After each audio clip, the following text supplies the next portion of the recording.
My top 3 most anticipated anime coming out right away. Number 3 is Fire Force Season 3 Part 2, which also happens to be its final season. I haven't yet quite finished Part 1 of Season 3, so right now I'm not quite sure exactly what to expect, but I do know that Fire Force is known for its crazy story, its animation, the holy crap sound design, amongst some other interesting factors. And with that being said, it also has some really crazy fights as well.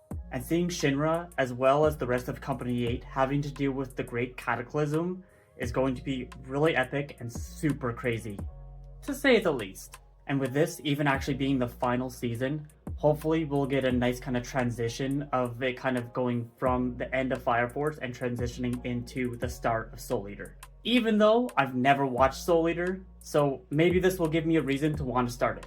Number 2, My Hero Academia Vigilantes Season 2. The first season was quite interesting on how it kind of introduced the new characters, on how it explained the new story and how it's a kind of precursor to the original My Hero story, and how they kind of continued with some original characters that we already know, like Aizawa, Present Mike, and Miss Midnight, as a good way to kind of keep us familiar with the world. And this next season is going to definitely continue this, with bringing back other kind of side characters like Fat Gum. And it looks like it's going to be continuing off pretty much right where the first season ended, with the continuation of the investigation of kind of what's going on with this manufacturing of Trigger.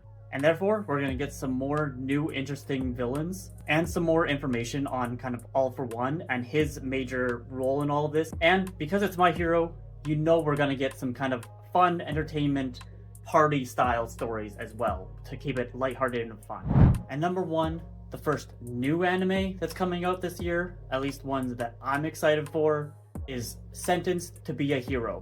I don't know much about the main story or main characters yet, but of what I've seen so far, it looks like the main character is basically an ex-leader of the military, a division of the military somehow, and he, for whatever reason, kind of lost his rank, lost his privilege, and now gets sentenced to the largest kind of punishment that this kingdom kind of has, of fighting on the front lines against these demons that are attacking. So of what we really know so far, it looks like he's going to be kind of leading a platoon of these other criminals that have been sentenced to this front line, and hopes of maybe trying to get back to the kingdom is my kind of guess. So I think it's pretty needless to say that we're going to get some really good, interesting fights between certain characters, a lot of probably pretty gruesome deaths, and some kind of nice, interesting character development moments where we're going to learn more about the backstories of each character as the series goes on. As of right now, the first episode has already premiered, and what I've seen so far online, a lot of people have already been really liking it, and it's been very well received. I just haven't had a chance to see it yet myself, so I'm just excited to be catching up on it already. And when I do get into it, I really hope it ends up being a show that is going to kind of develop the story pretty well and actually going to keep me interested. I'm hoping that it doesn't end up just having a really interesting first episode and then falls off right from there. But I guess so far, only time will tell.